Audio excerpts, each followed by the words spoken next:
Ada cinta yang lahir karena waktu, tapi ada pula cinta yang tumbuh dari kesepian dan kehampaan. Cinta yang dilarang, cinta yang seharusnya tak pernah ada.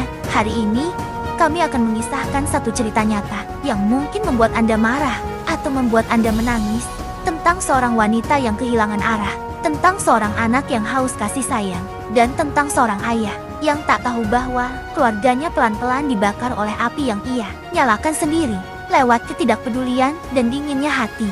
Saya, Dewi, dan ini adalah kisah nyata yang hanya kami ceritakan di Werkudara TV. Namanya Ranti, seorang wanita desa yang biasa saja. Ia bukan selebriti, bukan tokoh terkenal, tapi kisah hidupnya akan membuat Anda berpikir dua kali sebelum berkata, itu tidak mungkin terjadi. Ranti menikah dengan Pak Arwan, seorang duda berusia 51 tahun yang kehilangan istrinya karena sakit 5 tahun sebelumnya. Mereka menikah lewat proses ta'aruf sederhana. Setelah dikenalkan oleh seorang ustaz di desa, Pak Arwan punya satu anak lelaki, Reza.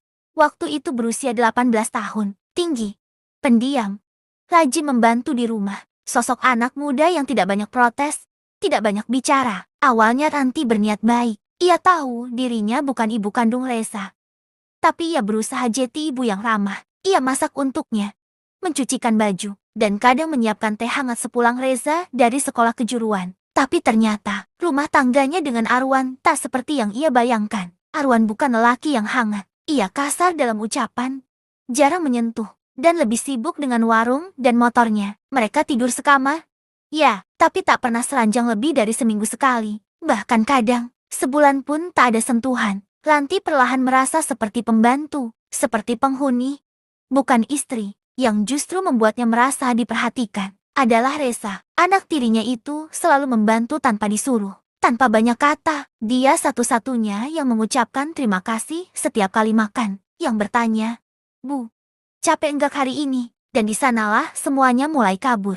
Perasaan sebagai ibu perlahan kabur, berganti rasa aneh yang Ranti coba tepis, tapi tak bisa. Pernah suatu malam, saat listrik padam dan Arwan belum pulang, Reza duduk di dekat Ranti di ruang tamu. Lampu emergensi menyala redup. Ranti gemetar ketakutan karena hujan dan petir. Reza menggenggam tangannya refleks. Ranti tak menepis, justru membiarkan. Dan dari sana, rasa itu tumbuh. Hari demi hari, mereka semakin sering bersama. Ranti mulai berdandan lebih lama saat tahu Reza di rumah. Dia merasa cantik, dia merasa diinginkan. Sesuatu yang sudah lama tak ia rasakan dari suaminya. Dan pada suatu malam, terjadilah sesuatu yang seharusnya tak pernah terjadi.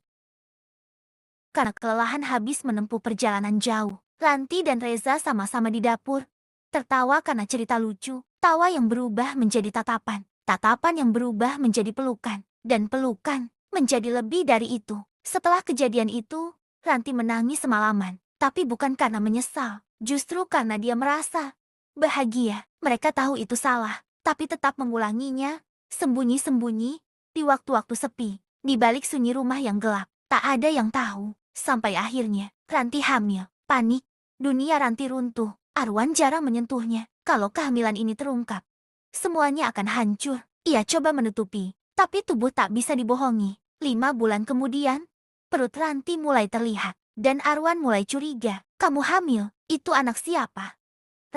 Ranti terdiam, tapi sebelum dia bisa menjawab, Reza muncul dari balik pintu. "Itu anak saya, Pak.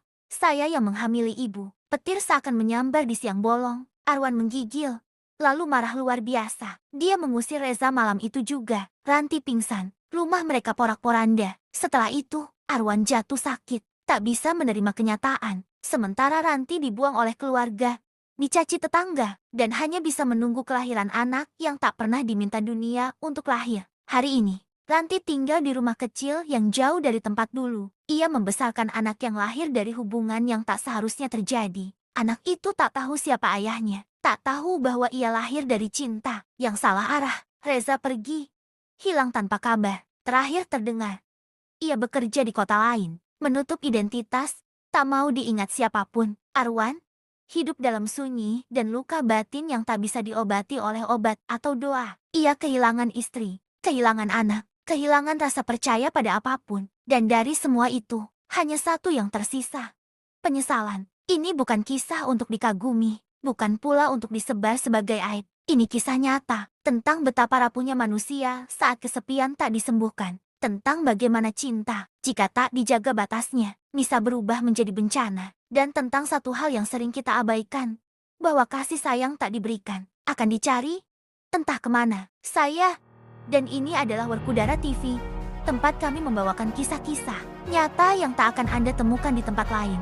Kisah-kisah yang tak hitam putih, karena hidup bukan soal benar atau salah, tapi tentang luka yang tak pernah dilihat. Sampai jumpa di kisah selanjutnya.